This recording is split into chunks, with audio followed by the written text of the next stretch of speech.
Si Sudama. Si Sudama at si Krishna ay magkaibigan at magkaklase sa ashram ni Guru Sandipani Muni. Nang sila'y lumaki, naghiwalay sila ng landas, ngunit nanatiling magkaibigan. Si Krishna ay naging hari ng Dwarka, habang si Sudama ay isang mahirap na Brahmana. Ayon sa Bhagavad Purana, dumating ang panahon na talagang nagugutom na ang asawa ni Sudama at nakiusap sa kanyang asawa na bisitahin si Krishna. At sabihin dito ang kanilang kalagayan na salat sa yaman. Sinabi ng kanyang asawa na bilang shelter ng kanyang mga deboto at patron ng mga Brahmin, tiyak na pagpapalain siya ng kanyang kaibigan ng malaking kayamanan. Tutulungan sila ni Krishna. Sa kabila ng kanyang pag-aatubili na humingi ng tulong kay Krishna,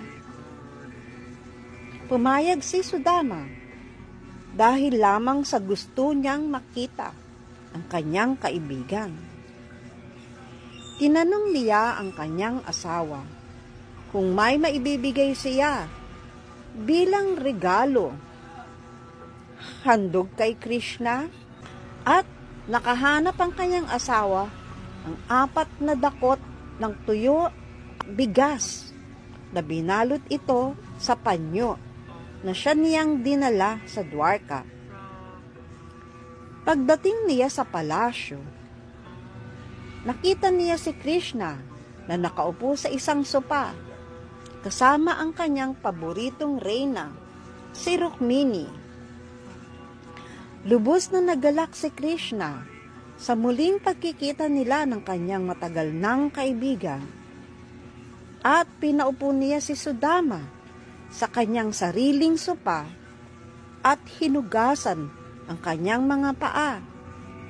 Ayon sa kaugalian, inalok niya ang kanyang kaibigan ng iba't ibang pagkain at pinahiran ng katawan ni Sudama ng mga pabango at sandalwood. Mismong si Rukmini ang naglingkod kay Sudama. Hawak ang isang pamaypay, ay pinaypayan niya si Sudama na ikinagulat ng mga kababaihan sa palasyo. Nag-usap sila, Krishna at Sudama, tungkol sa kanilang mga kabataan sa ashram ni Sandipani. Ikinuwento ni Krishna ang isang pagkakataon na sila'y inatasang kumuha ng panggatong mula sa kagubatan, at sila ay inabutan ng napakalakas na bagyo. Sila'y naglakad na walang patutunguhan habang magkahawak kamay sila hanggang matagpuan sila ng kanyang guro. Masaya si Krishna na tinanong ang kanyang kaibigan kung may dala ba siyang regalo para sa kanya. Dahil sa kahihiyan sa dala niyang simpleng regalo, hindi sumagot si Sudama.